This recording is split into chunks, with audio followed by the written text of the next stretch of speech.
हर किस्म की तारीफ़ व तौसीफ़, अज़मत व किबरियाई, बड़ाई और बुज़ुर्गी अल्लाह रब्बुल आलमीन के लिए लायक व ज़ेबा है,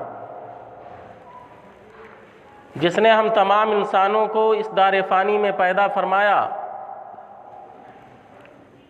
और फिर एक वक्त आएगा कि अल्लाह रब्बुल आलमीन हमें मौत दे देगा। फिर जब चाहेगा इस दुनिया को ख़त्म कर देगा और फिर सबको दोबारा ज़िंदा करके हमारा हिसाब व किताब लेगा। हर एक को अल्लाह रब्बुल आलमीन उसका हक़ दिलवाएगा। यहाँ तक कि हदीस में आता है कि अगर किसी सींग वाली बकरी ने बेसींग बकरी को मारा होगा तो अल्लाह रब्बुल आलमीन उस बकरी को भी कल क़यामत के दिन इंसाफ दिलाएगा। लिहाजा ये जो दुनिया है, इस दुनिया में अल्लाह रब्बुल आलमीन ने हमें अपनी इबादत के लिए पैदा किया है और इबादत का मतलब होता है कि हर वो काम किया जाए जिस काम से अल्लाह रब्बुल आलमीन राज़ी और खुश होता है और उन कामों से इज्तिनाब किया जाए जिनसे अल्लाह रब्बुल आलमीन नाराज़ होता है। अल्लाह रब्बुल आलमीन ने हम सबको इसलिए पैदा किया है, हमें मौत और ज़िंदगी से इसलिए दो चार करता है ताकि वो हमें आज़माए, हमें जांचे, हमें परखे, हमारा इम्तिहान ले कि हम में अमल के एतबार से बेहतर कौन है, हमारे जो मामलात हैं वो कैसे हैं, हमारी इबादतें कैसी हैं, हमारी तिजारतें कैसी हैं, हमारे आपसी मामलात कैसे हैं, हमारे जो एक दूसरे पर हुकूक हैं क्या हम उन हुकूक को अदा कर रहे हैं या नहीं कर रहे हैं, कौन बेहतर तरीके से अदा कर रहा है और कौन अदा नहीं कर रहा है।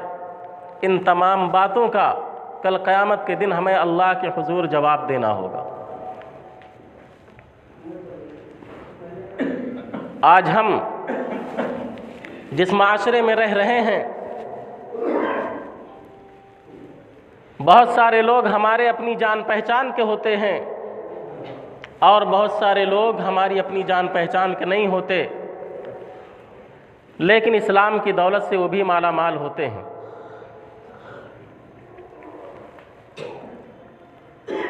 तो उनके भी हम पर हुकूक हैं और हम जितने भी लोग हैं, जितने भी मुसलमान हैं, तमाम के तमाम मुसलमानों के आपस में एक दूसरे पर हुकूक हैं, जिनमें से सबसे पहला हक़ तो ये है कि हम अपने मुसलमान भाई से मोहब्बत रखें, अपने किसी मुसलमान भाई से बुग़्ज़ और नफ़रत ना करें।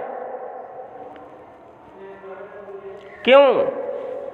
इसलिए कि अल्लाह के नबी जनाब मुहम्मद रसूलुल्लाह सल्लल्लाहु अलैहि वसल्लम इरशाद फरमाते हैं, ला तदखुलूनल जन्नत हत्ता तुमिनू वला तुमिनू हत्ता तहाब्बू। तुम जन्नत में उस वक्त तक दाखिल नहीं हो सकते जब तक कि तुम ईमान वाले ना हो, और ईमान वाले उस वक्त तक नहीं बन सकते जब तक कि तुम आपस में एक दूसरे से मोहब्बत ना करो। तो जन्नत में दाखिल होने के लिए ईमान का होना ज़रूरी है और ईमान की तकमील के लिए आपस में एक दूसरे से मोहब्बत करना ज़रूरी है। जन्नत में मोमिन ही दाखिल होगा और ईमानदार हम उस वक्त बनेंगे जब हम आपस में एक दूसरे से मोहब्बत करें। फिर अल्लाह के नबी जनाब मुहम्मद रसूलुल्लाह सल्लल्लाहु अलैहि वसल्लम ने इरशाद फरमाया, अवला अदुल्लुकुम अला शैइन इज़ा फ़अलतुमूहु तहाब्बतुम। क्या लोगो, क्या मैं ऐसी चीज़ की तरफ तुम्हारी रहनुमाई ना करूं कि जब तुम वो चीज़ अंजाम दो तो तुम्हारे दरमियान मोहब्बत पैदा हो जाए, उल्फत पैदा हो जाए, एक दूसरे से मोहब्बत करने लगो। फिर आपने फरमाया, अफ़शुस सलाम बैनकुम, आपस में सलाम को फैलाओ, यानी आपस में बकसरत एक दूसरे को सलाम किया करो, तो इससे हमारे दिलों के अंदर उल्फत व महब्बत पैदा होगी। आज हमारा हाल ये है कि हम महब्बत रखना ही नहीं चाहते, छोटी छोटी बातों पर न जाने कितने दिनों तक एक दूसरे से नफरत करते हैं, बोलचाल बंद कर देते हैं, आपस में बात तक नहीं करते।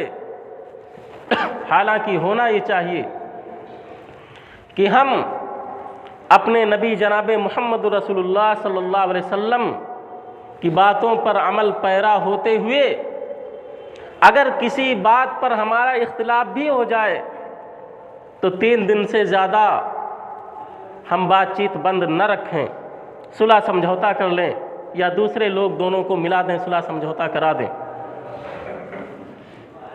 और हमारी जो एक मुसलमान भाई के तई जो मोहब्बत होनी चाहिए वो मोहब्बत अल्लाह के लिए होनी चाहिए। और जब मोहब्बत अल्लाह के लिए होगी तो हमारे मामलात जल्दी नहीं बिगड़ेंगे।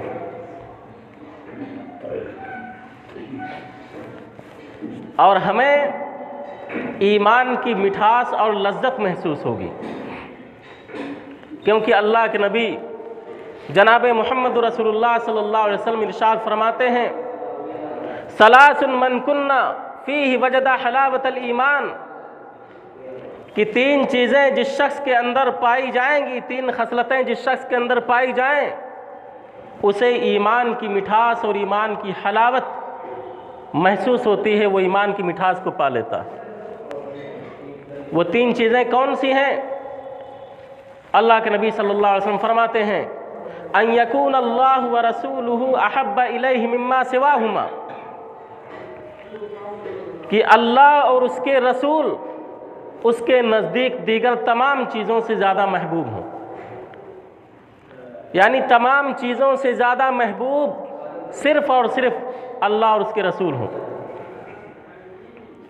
व अन युहिब्बल मरअ ला युहिब्बुहु इल्ला लिल्लाह, और दूसरी चीज़ आपने फरमाई कि आदमी किसी शख्स से मोहब्बत करे तो महज अल्लाह के लिए करे, अल्लाह की रज़ा के लिए करे। और तीसरी चीज़ आपने फरमाया, व अन यकरहा अन यऊद फिल कुफ्र बाद इज़ अनक़ज़हुल्लाहु मिन्हु कमा यकरहु अन युक़ज़फ़ फिन नार, कि अल्लाह रब्बुल आलमीन ने जब उसको जहन्नम से नजात दे दी, कुफ्र से नजात दे दी, तो फिर वो कुफ्र में दाखिल होने को उतना ही नापसंद करे जितना कि उसे आग में दाखिल होना नापसंद है। जैसे कोई शख्स आग में जाना पसंद नहीं करता, आग में दाखिल होना पसंद नहीं करता, या कोई शख्स जहन्नम में नहीं जाना चाहता, वैसे ही आदमी ईमान लाने के बाद फिर कुफ्र में लौटने को नापसंद करे। तो ये 3 खसलतें ऐसी हैं कि अल्लाह के नबी सल्लल्लाहु अलैहि वसल्लम फरमाते हैं कि जिस शख्स के अंदर ये 3 खसलतें पैदा हो जाएं तो ऐसा शख्स ईमान की मिठास को पाता है, ईमान की लज्जत उसे नसीब होती है। तो जब हमारी मोहब्बत किसी शख्स से अल्लाह और उसके रसूल के लिए होगी और हमारे नज़दीक अल्लाह और उसके रसूल सबसे ज़्यादा महबूब होंगे, तो फिर हमें इस बात से फ़र्क नहीं पड़ेगा कि हमने फ़ुलां को अपनी शादी में बुलाया था, फ़ुलां हमारे यहाँ नहीं आया था, तो अब उसने हमें दावत दी है तो हम भी उसके यहाँ नहीं जाएंगे। क्योंकि जज्बा ये होगा कि ठीक है वो नहीं आया, लेकिन अल्लाह के रसूल का फरमान है कि तुम अपने भाइयों से मोहब्बत करो, लिहाजा मुझे अगर इससे मोहब्बत नहीं है या इसकी वजह से मैं नहीं जाना चाहता, मैं मोहब्बत नहीं रखना चाहता, लेकिन अल्लाह और उसके रसूल के फरमान की वजह से मैं इससे मोहब्बत रखता हूँ और मैं इसके घर जाऊँगा। क्योंकि मेरी मोहब्बत दुनियावी फ़ायदे के लिए नहीं है बल्कि अल्लाह की रज़ा के लिए है, और मैं वही काम करूँगा जिसमें अल्लाह की रज़ा हो। लिहाजा हमारी मोहब्बत अल्लाह और उसके रसूल सल्लल्लाहु अलैहि वसल्लम के लिए होनी चाहिए। जब हमारे अंदर ये जज्बा पैदा हो जाएगा तो छोटी छोटी बातें जो पैदा होंगी, आपसी जो कुछ इख्तिलाफ होगा, उससे हमारी मोहब्बत ख़त्म नहीं होगी, क्योंकि हमने तो उसके लिए मोहब्बत की ही नहीं है, मोहब्बत अल्लाह के लिए की है। वो जो कर रहा है करने दो, हम उससे अल्लाह के लिए मोहब्बत रखेंगे। और जो शख्स अल्लाह के लिए मोहब्बत करने लगे तो उसके लिए अल्लाह की मोहब्बत वाजिब हो जाती है। अल्लाह रब्बुल आलमीन उससे मोहब्बत करने लगता है। भला बताइए कि हम में का कौन शख्स होगा जो ये ना चाहता हो कि अल्लाह उससे मोहब्बत करे। हर शख्स ये चाहता है कि नहीं कि मैं अल्लाह का महबूब बन जाऊं। तो अगर आप अल्लाह के महबूब बनना चाहते हैं तो अल्लाह के बंदों की, अपने मुसलमान भाइयों की मोहब्बत अपने दिल के अंदर अल्लाह के लिए पैदा कर लीजिए, अल्लाह के महबूब बन जाएंगे। दलील क्या है? अबू इदरीस खौलानी रहमहुल्लाह ये कहते हैं कि मैं दिमश्क की मस्जिद में गया तो मैंने देखा कि एक नौजवान शख्स बैठा हुआ है, उसके गिर्द लोग बैठे हुए हैं और उसके सामने के दांत इंतहाई साफ व शफ़ाफ नज़र आ रहे हैं। और ये लोग जब आपस में किसी चीज़ में इख्तिलाफ करते हैं तो उस नौजवान से सवाल करते हैं और वो जो राय देता है, जो जवाब देता है, उसे सब मान लेते हैं, तस्लीम कर लेते हैं। कहते हैं मैंने लोगों से पूछा कि ये नौजवान कौन है, तो लोगों ने बतलाया कि ये सहाबी रसूल मुआज़ बिन जबल रज़ी अल्लाह अन्हु हैं। कहते हैं कि दूसरे दिन मैं जल्दी से मस्जिद में आया तो मैंने देखा कि वो मुझसे भी पहले मस्जिद में पहुँचे हुए थे और नमाज़ पढ़ रहे थे। कहते हैं मैं इंतज़ार करने लगा। जब वो नमाज़ पढ़ चुके तो मैं उनके पास गया और उनसे कहा, उनसे सलाम किया और मैंने कहा कि मैं आपसे अल्लाह के लिए मोहब्बत रखता हूँ। तो उन्होंने कहा क्या वाकई तुम मुझसे अल्लाह के लिए मोहब्बत रखते हो? कहा कि हाँ, मैं वाकई आपसे अल्लाह के लिए मोहब्बत रखता हूँ। उन्होंने फिर पूछा क्या वाकई तुम मुझसे अल्लाह के लिए मोहब्बत रखते हो? कहा कि हाँ, वाकई मैं आपसे अल्लाह के लिए मोहब्बत रखता हूँ। कहते हैं तो मुआज़ बिन जबल रज़ी अल्लाह अन्हु ने मेरी चादर का किनारा पकड़ करके अपनी तरफ खींचा और कहा खुश हो जाओ, क्योंकि मैंने रसूलुल्लाह सल्लल्लाहु अलैहि वसल्लम को फरमाते हुए सुना है वजबत महब्बती लिल मुतहाब्बीन फ़िय्या वल मुतजालिसीन फ़िय्या वल मुतज़ाविरीन फ़िय्या वल मुतबाज़िलीन फ़िय्या। कहा कि खुश हो जाओ, मैंने अल्लाह के रसूल सल्लल्लाहु अलैहि वसल्लम को फरमाते हुए सुना है कि अल्लाह तबारक व तआला ने फरमाया कि मेरी महब्बत उन लोगों के लिए वाजिब हो गई जो आपस में मेरी रज़ा के लिए एक दूसरे से मोहब्बत रखते हैं, जो आपस में मेरी रज़ा के लिए एक दूसरे की हमनशीनी इख्तियार करते हैं, एक दूसरे के पास बैठते हैं, जो आपस में मेरे लिए एक दूसरे की ज़ियारत करते हैं, एक दूसरे से मुलाकात करने के लिए जाते हैं, और जो लोग आपस में एक दूसरे पर मेरी रज़ा के लिए ख़र्च करते हैं।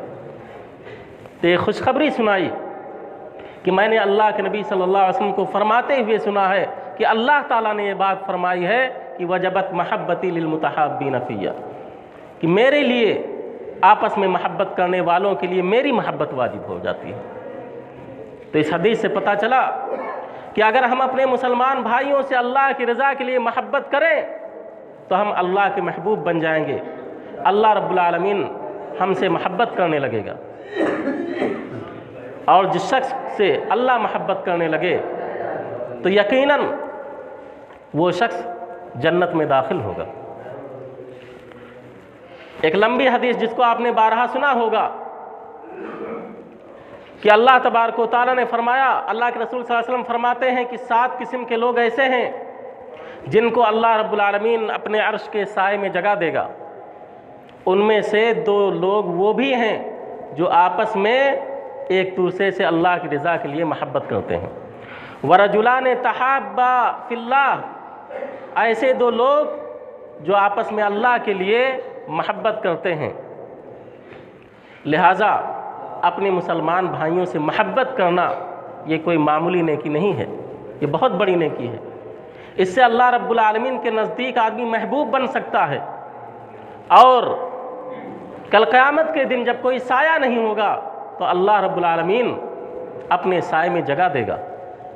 इस तरीके से एक और रिवायत के अंदर आता है कि अल्लाह तबारक व तआला कल क़यामत के दिन फरमाएगा, ऐनल मुतहाब्बून बिजलाली अल यौम उज़िल्लुहुम फ़ी ज़िल्ली यौम ला ज़िल्ला इल्ला ज़िल्ली। अल्लाह ताला ऐलान करेगा, फरमाएगा, ऐनल मुतहाब्बून बिजलाली, मेरी अज़मत जलालत के लिए आपस में एक दूसरे से मोहब्बत करने वाले कहाँ हैं? अल्लाह ताला पुकार करके आवाज़ देगा, कहाँ हैं? अल यौम उज़िल्लुहुम फ़ी ज़िल्ली, आज मैं उन्हें अपने साए में जगह दूंगा। यौम ला ज़िल्ला इल्ला ज़िल्ली, कि जिस दिन आज मेरे साए के अलावा कोई दूसरा साया नहीं। और बाज़ रिवायतों के अंदर अर्श का साया आता है कि अर्श के साए के नीचे मैं जगह दूंगा। लेकिन इससे ये बात वाज़ेह है कि जब साए की निस्बत अल्लाह की तरफ हो सकती है तो नबी की तरफ भी साए की निस्बत हो सकती है। यानी जो लोग कहते हैं कि अल्लाह के रसूल का साया नहीं था, उनकी बात गलत है। अल्लाह के रसूल सल्लल्लाहु अलैहि वसल्लम का साया भी था और इसमें आप सल्लल्लाहु अलैहि वसल्लम की कोई हिकारत नहीं है या कोई मजम्मत नहीं है या कोई बेइज्जती की बात नहीं या आपके मर्तबे को घटाना नहीं है, इसलिए कि हदीस के अंदर साए की निस्बत खुद अल्लाह की तरफ की गई है। तो जब अल्लाह का साया हो सकता है तो नबी का साया क्यों नहीं हो सकता? यानी नबी का साया होने से नबी की अज़मत कौन सी घट जाएगी? तो हम सबको चाहिए कि हम अल्लाह की रज़ा के लिए मोहब्बत करें और जब हम अपने मुसलमान भाइयों से बात करें तो इंतहाई नरमी के साथ अच्छी बात करें। अल्लाह ताला फरमाता है, वक़ूलू लिन्नास हुस्ना, कि लोगों से अच्छी बात कहा करो। इसी तरीके से फरमाया, अल कलिमतु तय्यिबतु सदका, कि अच्छी बात कहना भी सदका है। इसी तरीके से एक दूसरी बात के अंदर आता है कि तबस्सुम का फी वजह अखी का सदका, कि तुम्हारा अपने भाई के सामने मुस्कुरा देना ये भी सदका है। इसी तरीके से अल्लाह के नबी सल्लल्लाहु अलैहि वसल्लम ने फरमाया हज़रत अबू ज़र ग़िफ़ारी रज़ी अल्लाह ताला अन्हु से कि ला तहक़िरन्न मिनल मारूफ़ शैया वलौ अन तल्क़ा अख़ाका बिवजहिन तल्क़िन, कि तुम किसी भी नेकी को मामूली मत समझना। और मिसाल दिया, कहा वलौ अन तल्क़ा अख़ाका बिवजहिन तल्क़िन, यहाँ तक कि तुम अपने भाई से खंदा पेशानी के साथ मिलने को भी मामूली मत समझना। पता चला कि एक मुसलमान के साथ खंदा पेशानी से मिलना, उसके सामने मुस्कुरा देना, उसका दिल खुश कर देना, उससे अच्छी बात करना, उससे अल्लाह की रज़ा के लिए मोहब्बत करना, ये कोई मामूली नेकी नहीं है, बहुत बड़ी नेकी है, बहुत बड़ी नेकी है कि ऐसा शख्स अल्लाह का महबूब बन सकता है। लिहाजा आज हमारे माशरे में इस चीज़ की सबसे ज़्यादा ज़रूरत है कि हम अपने दिलों को बुग़्ज़ से, नफ़रत से, हसद से, दुश्मनी से पाक साफ़ कर लें और उसके लिए नहीं तो कम से कम अल्लाह की मोहब्बत पाने के लिए, अल्लाह की रज़ा के लिए आपस में एक दूसरे से मोहब्बत करें। अगर हम किसी वजह से किसी मुसलमान भाई से बात नहीं कर रहे हैं, हमारी उसकी कोई दुश्मनी है, तो हमें चाहिए कि हम अपना मामला साफ़ कर लें, उससे बोलचाल शुरू कर दें। और अगर ये नहीं कर सकते तो कम से कम उससे नफ़रत ना करें या उसे किसी किस्म का नुकसान पहुंचाने की कोशिश ना करें, उसकी बदखाही ना करें, बल्कि उसकी खैर खाई चाहें। साहबे किराम अल्लाह के नबी सल्लल्लाहु अलैहि वसल्लम से बैत किया करते थे। अद्दीन अन्नसीहा, कि दीन ये खैर खाई का नाम है। हज़रत जाबिर रज़ी अल्लाह ताला अन्हु कहते हैं कि हमने अल्लाह के नबी सल्लल्लाहु अलैहि वसल्लम से बैत की थी, किस चीज़ पर? वन्नुस्ह लिकुल्लि मुस्लिम, हर मुसलमान के साथ खैर खाई करने पर, कि हम हर मुसलमान के साथ खैर खाई करेंगे, इस पर बैत की थी। लिहाजा अगर हम किसी से अगर हम बात नहीं कर सकते, हालांकि करना चाहिए, हराम है 3 दिन से ज़्यादा बात बंद करना, तो कम से कम उसकी बदखाही ना करें, उसको किसी किस्म का नुकसान पहुँचाने की कोशिश ना करें। अल्लाह तबारक व तआला से दुआ है कि अल्लाह तबारक व तआला हम सबको सही समझ अता फरमाए और हमारे दिलों में उल्फत व मोहब्बत पैदा फरमा दे। आमीन।